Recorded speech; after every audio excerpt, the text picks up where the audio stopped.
So in this video, we're going to discuss 4 reasons why an alter ego trust or a joint spousal trust might be beneficial for you.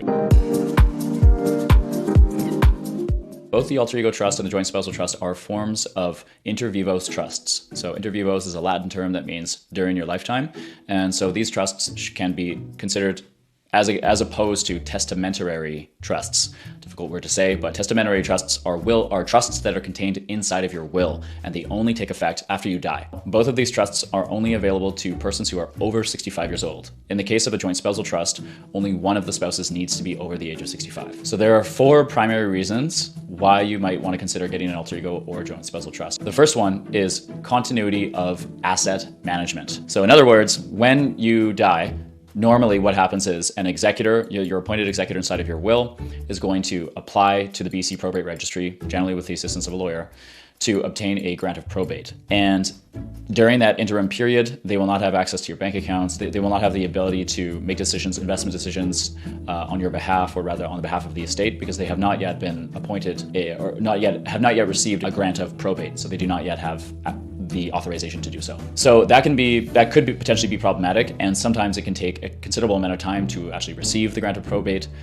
In Vancouver, it can take up to 2 or 3 months for probate registries to even process the applications. In British Columbia, probate fees of approximately 1.4% are charged on the value of the estate when you obtain a grant of probate. So when you transfer assets out of your estate and into a trust, they no longer form a part of your estate. So the basic 101 about how an alter ego trust or a joint spousal trust works is that once you set up this trust, you are able to transfer your assets into that trust. And that can include real estate, vehicles, investments, anything that you own can exist within the alter ego or the joint spousal trust. What this means is that when you pass, those assets are no longer form part of your estate. So the second reason is that when you transfer those assets out of your estate, then you no longer have to pay probate fees on those assets because they no longer form a part of your estate. By making use of an alter ego or a joint spousal trust, you no longer have to pay those fees. The third reason why you may wish to make use of an alter ego trust or a joint spousal trust is in a circumstance where you have a will that may be contested.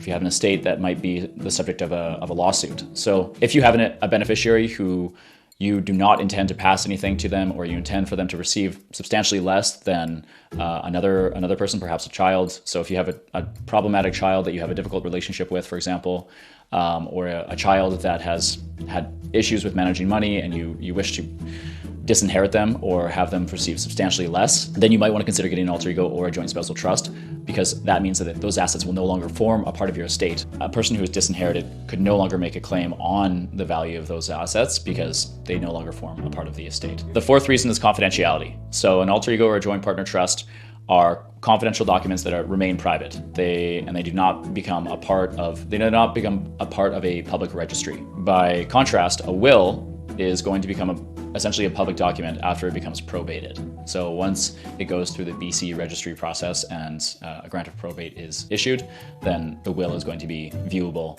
by persons who have an interest in it. The last point that I'll make on a alter ego trust or a joint partner trust is that you should also ensure that you still have a enduring power of attorney, a representation agreement, and a will. Because even though presumably the majority of your assets have been transferred out of your estate and into the alter ego or the joint partner trust, you are still going to need to have a will to deal with certain assets that do not form a part of those trusts.